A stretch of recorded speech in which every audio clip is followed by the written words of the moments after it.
जिसे हमने धक्का मार पेंचवेली कहा, उसकी इस बार बहुत याद आई। क्योंकि जब होली आई तो फिर उसकी याद आई कि 17-18 घंटे ही लेगी, लेकिन बालाघाट सुरक्षित और संयमित तौर पर पहुंचा देगी। क्योंकि बीते दिनों परिवहन विभाग ने कार्रवाई की कि अतिरिक्त बस का किराया वसूला जा रहा है, टिकट बहुत ज़्यादा ली जा रही है। जानकारी मिली कि इंदौर से बालाघाट यदि आपको आना है और सीक्रेट तौर पर आना है, कहीं हल्ला भी नहीं करना है, तो 4-4 हज़ार रुपये तक किराया लिया गया। हालांकि इसका खुलासा नहीं हुआ, लेकिन कुछ बसें जब्त की गई कि कुछ पर जुर्मानी कार्रवाई की गई। तो लगा कि वो पेंचवेली ही ठीक थी।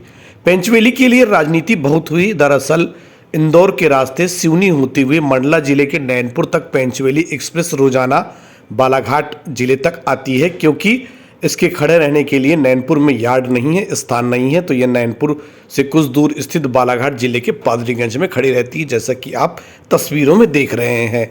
बीते दिनों अलग अलग तौर पर पेंचवेली के लिए मांग चली, पत्राचार चले, तो लगा कि किसी समय भी मंडला जिले की हो जाएगी पेंचवेली, किसी समय लगा कि बालाघाट जिले की हो जाएगी पेंचवेली, लेकिन हुआ कुछ नहीं।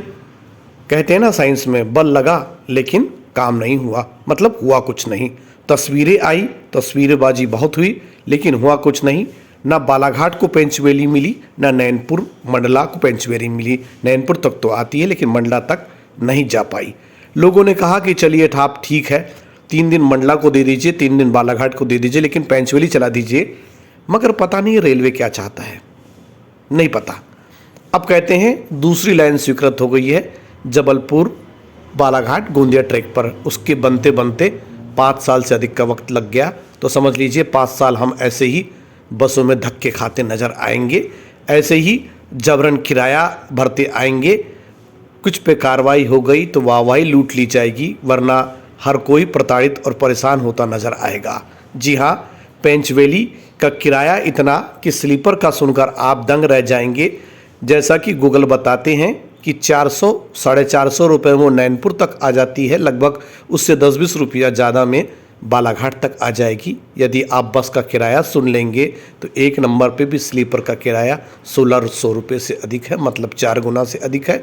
और 2 नंबर की तो बात ही छोड़ दीजिए, जैसा कि मैंने पहले ही बताया है कि 4000 रुपये तक किराया लोग देकर आए हैं। और जाने की कहानी फिर वही कहानी, गुपचुप तरीके से जाइएगा, एक स्लीपर पर 4-4 बैठ जाइएगा।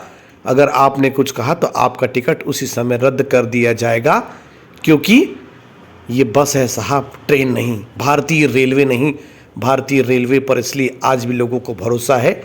कह दीजिएगा धक्का मार ट्रेन, लेकिन आराम और सुकून इसी में है, क्योंकि पेंचवेली का किराया भी कम है और इस बात की गारंटी है कि किराया नहीं लगेगा और समय पर पहुंचा देगी। घंटा 2 घंटा की बात छोड़ दीजिए, सुरक्षित पहुंचा देगी। तो क्या कहते हैं, पेंचवेली ज़रूरी है बालाघाट के लिए या नहीं?